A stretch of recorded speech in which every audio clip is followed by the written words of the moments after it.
Students, कैसे आप सब लोग। आई होप आप सब लोग अच्छे होंगे। तो आज हम क्वेश्चन नंबर 13 जो हमारे एक्सरसाइज 10.2 चल रही थी क्लास 10th सर्कल की, उसका लास्ट क्वेश्चन कर रहे हैं। तो क्वेश्चन नंबर 13 कहता है, prove that opposite side of a quadrilateral circumscribing a circle subtend supplementary angle at the centre of the circle. ठीक है, कहने का मतलब ये है कि वो बोला प्रूव करके दिखाइए कि जो ऑपोजिट साइड है क्वाड्रिलेटरल की, ठीक है, मान लीजिए ये हमने एक क्वाड्रिलेटरल ड्रॉ करके रखा है, तो ये क्वाड्रिलेटरल है, इसकी जो ऑपोजिट साइड से, ठीक है, मतलब जैसे मैं इनके नाम लिख देता हूँ, जैसे कि कंसिडर कीजिए कि इनके नाम आपके PQRS या ABCD कुछ भी ले सकते हैं आप, है ना। तो मान लीजिए कि ये PQRS मेरे पास एक क्वाड्रिलेटरल है, ठीक है। तो ये कह रहा है कि क्वाड्रिलेटरल जो है इस सेंटर पे है, अपोजिट साइड्स जो है क्वाड्रिलेटरल के। तो जैसे मान लो PQ और SR आपके क्या है, अपोजिट साइड्स हैं। तो इनसे जो एंगल बन रहे हैं ना, मैं पहले एक और बना देता हूँ डायग्राम। इनसे जो एंगल बन रहा है सेंटर पे, तो एक एंगल तो ये बना, ठीक है, ये जो अपोजिट साइड है, ये जो साइड है PQ, इससे एक एंगल बना ये वाला, है ना, सेंटर पे तो एक ये वाला एंगल, और एक इसकी जो अपोजिट साइड कौन सी हुई, इसकी SR हुई, है ना। तो SR से भी एक एंगल हमने बनाना है।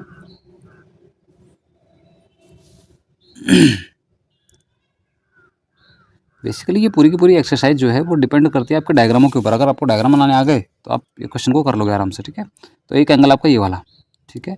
तो ये दोनों एंगलों का सम जो है मिलके वो आपका सप्लीमेंट्री है होगा, ये आपको प्रूव करना है। अब सप्लीमेंट्री का मतलब क्या हो, सप्लीमेंट्री का मतलब ऐसे दो एंगल जिन दोनों एंगलों का सम मिलके क्या हो, 180 डिग्री हो, उसको बोलते हैं सप्लीमेंट्री एंगल, ठीक है। तो चलिए आप इसको स्टार्ट कैसे करेंगे, इसको अप्रोच कैसे करेंगे, ये समझ लेते हैं पहले।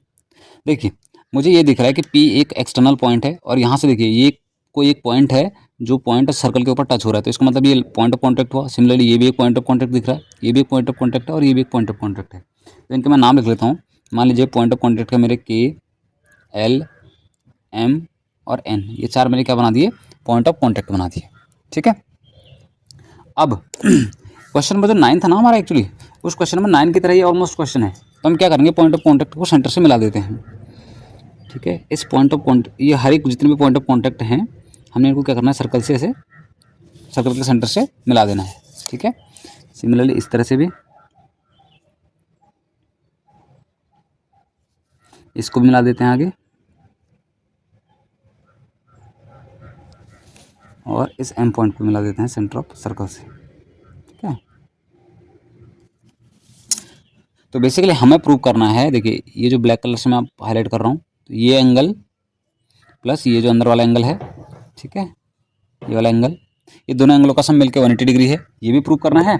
या आप ये बोल दीजिए कि ये जो अपोजिट एंगल बन रही है, जिसको मैं रेड कलर से कर रहा हूँ, ये वाला और ये वाला, ये दोनों के दोनों भी मिलकर क्या है, 180 डिग्री है, ये आपको प्रूव करना है बेसिकली, ठीक है। मतलब ये दो साइडों का एंगल 180 डिग्री है, और ये दो साइडों का एंगल 180 डिग्री। चलिए अब इसको अप्रोच करता है, कैसे बनेगा।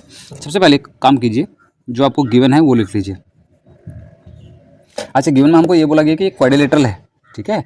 इसमें कुछ ये नहीं बोला गया कि ये आपका पैरेललोग्राम है, ये क्या है, इस तरह से ऐसा कुछ नहीं बोला गया। तो हम पहले यही लिखेंगे कि PQRS, एक second, PQRS is a quadrilateral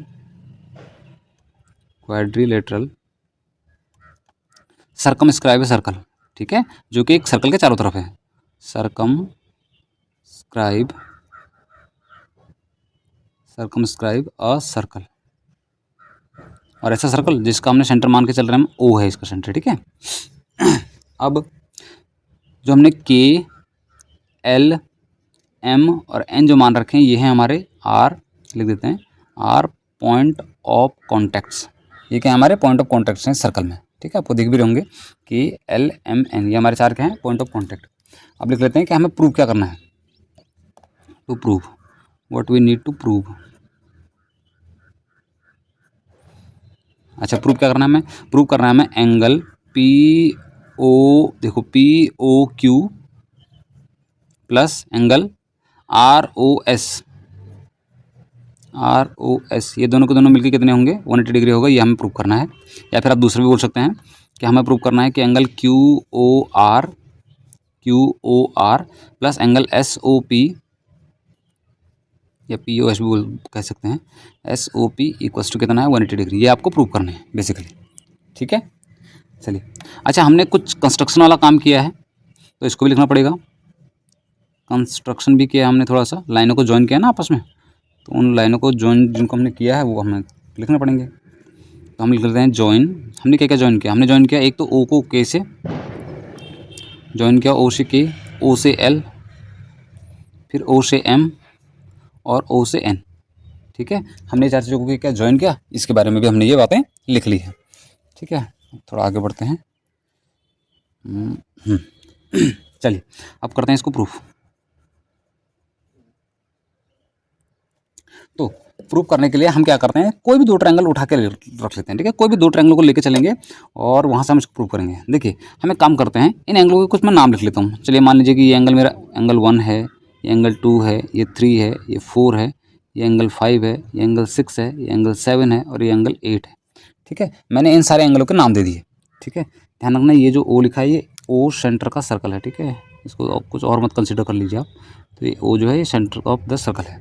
ठीक है, ये आपके एंगल बना दिए मैंने 1 2 3 4 5 6। ठीक है, अब अगर मैं स्टार्टिंग चलो 1 से ही करते हैं, वैसे तो आप 4 5 4 या 6 7 कहीं से भी स्टार्ट कर सकते हो, पर अब चलो सुविधा के लिए हम 1 और 2 को स्टार्ट करते हैं पहले। अगर मैं इन 2 ट्रायंगलों को देखूँ, ट्रायंगल 1 और ट्रायंगल 2, अगर इन दोनों को मैं कॉन्ग्रुएंट प्रूव कर पाया तो वहाँ से मेरे ये एंगल 1 और एंगल 2 इक्वल हो जाएंगे। ठीक है, तो इन्हीं के सबसे हम पहले बात करेंगे। हम लिख देते हैं इन ट्रायंगल, अच्छा ये ट्रायंगल क्या हैं, PON और POK है ना, 2 ट्रायंगल हुए ये। तो in triangle PON and triangle POK, इन 2 ट्रायंगलों को अगर हम देखें तो इसमें क्या क्या चीज़ें हमें गिवन है, क्या क्या चीज़ें मिली हैं वो इधर देखते हैं। देखिए ओ से लेके एन तक की जो लेंथ है ये तो रेडियस है। सिमिलरली ओ से लेके के तक की जो लेंथ है दूसरे ट्रायंगल में ये भी तो रेडियस ही है। यहाँ पे लिख सकते हैं हम ON इक्वल्स टू क्या हो जाएगा OK, और ये दोनों इक्वल होंगी, क्यों होंगी, because these both are radii of the same circle, है ना, एक ही सर्कल के हैं रेडिया हैं। अच्छा और अच्छा P और O जो लाइन जा रही है रेड कलर की, ये रेड कलर की लाइन दोनों में कॉमन है, तो लिख सकते हैं PO इक्वल्स टू PO, ये दोनों में क्या है, ये दोनों ट्रायंगलों में कॉमन है। अब ये देखिए जो PK की लेंथ है और जो PN की लेंथ है ये भी तो आपस में इक्वल होगी, बताइए क्यों होगी, क्योंकि external point P external point है और एक्सटर्नल पॉइंट से दोनों के दोनों जो टेंजेंट है उनकी लेंथ क्या होती है, बराबर होती है। तो यहाँ से लिख देंगे हम कि PK, एक सेकंड रुक जाइए, मैं PN लिख के चल रहा हूँ, तो PN पहले लिखेंगे, तो PN इक्वल्स टू हो जाएगा PK के। ठीक है, क्यों, ये है length of tangent drawn from external point,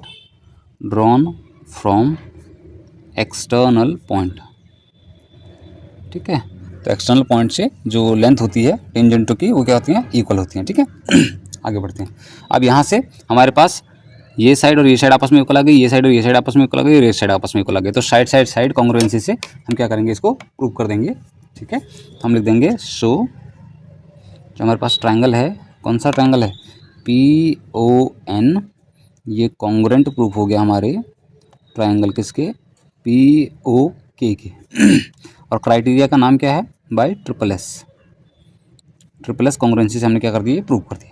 और जब हमने ये प्रूव कर दिए तो इसका मतलब एंगल 1 और एंगल 2 हमारे इक्वल हो जाएंगे बाय CPCT। तो यहाँ से हम ये कह सकते हैं कि एंगल 1 इक्वल हो गया हमारे angle 2 by CPCT, corresponding part of congruent triangle. ये प्रॉपर्टी लगा के हमने इन दोनों को क्या कर दिया, इक्वल प्रूव कर दिया, एंगल 1 को और एंगल 2 को। अब सिमिलरली एंगल 3 और एंगल 4 भी हो जाएंगे, सिमिलरली एंगल 5 और एंगल 6 भी हो जाएंगे, और सिमिलरली एंगल 7 और एंगल 8 भी हो जाएंगे। अब क्योंकि सारा का सारा काम हमने ऐसे ही करना होता है सब में, तो हम इसको बार बार नहीं करते, हम इतनी बार इसको कॉन्ग्रुएंट प्रूव नहीं करेंगे इन ट्रायंगलों को। तो हम एक छोटी सी लाइन लिखते हैं कि सिमिलरली करके हम इन सारे एंगलों को इक्वल दिखा देंगे। हम कह देंगे यहाँ से कि जो एंगल 3 है वो इक्वल हो जाएगा एंगल 4 के, सिमिलरली एंगल जो 5 है वो इक्वल हो जाएगा एंगल 6 के, और सिमिलरली जो एंगल 7 है वो इक्वल हो जाएगा एंगल 8 के। ठीक है, आई होप समझ में आ गया होगा, क्योंकि यही काम हमको सब में करना पड़ता और सब में से यही चीज़ें हमको निकल के मिलती, तो हमने ये सिमिलरली करके ये लिख दिया सब चीज़ें। और अब जो है वो मेन टास्क आपका, अब क्या करेंगे, हम सारे एंगल जितने भी हैं आपके पास 8 के 8 एंगल, ठीक है, ये सारे एंगलों को हम क्या कर देंगे, आपस में ऐड कर देंगे। अच्छा मुझे बताइए इन सारे एंगलों का ऐड करके सम कितना होगा। तो एक देखो, एक लाइन के चारों तरफ बनने वाला जो टोटल कंप्लीट एंगल है उसको हम बोलते हैं, जो कंप्लीट एंगल बनता है उसको वो कितने डिग्री का होता है, 360 डिग्री का। तो हम यहाँ से ये कह सकते हैं ना कि angle 1 plus angle 2 plus angle 3, ये सारे एंगल को हम ऐड कर देंगे आपस में। तो angle 1 plus angle 2 plus angle 3 plus angle 4 plus angle 5 plus angle 6 plus angle 7 and plus angle 8, ये सब मिलके कितने हो जाएंगे? 360 डिग्री हो जाएंगे। क्यों होंगे? आप इसके पीछे रीजन लिख सकते हो, क्योंकि ये कंप्लीट एंगल है ना, ये है हमारा एक कंप्लीट एंगल, ठीक है। ये हमारे कंप्लीट एंगल बन रहा है इसलिए। अब बस इसको, अब देखिए हमें प्रूव करना है P O Q plus R O S equals to 180 degree. तो पी ओ क्यू के अंदर कौन कौन से एंगल आ रहे हैं ध्यान से देखिए। पी ओ क्यू के अंदर केवल एंगल आ रहा है मेरे 2 और एंगल 3, और एस ओ आर के अंदर क्या आ रहा है मेरा, या आर ओ एस के अंदर क्या आ रहा है मेरा 7 और 6। तो मतलब मुझे इन दोनों को तो चेंज नहीं करना। 2, 3 और 6, 7 जो है मेरे ये एंगल ऐसे कैसे रहेंगे, बाकी को चेंज कर देंगे हम। देखिए अच्छा मुझे ये बताइए, क्या एंगल 1 को हम कुछ लिख सकते हैं क्या? हाँ बिल्कुल लिख सकते हैं। देखो ऊपर लिखा ना, एंगल 1 को हम क्या लिख सकते हैं? एंगल 2 लिख सकते हैं, है ना। इसको हम एंगल 2 लिख सकते हैं। तो एंगल 1 को क्या लिख दिया मैंने? एंगल 2 लिख दिया।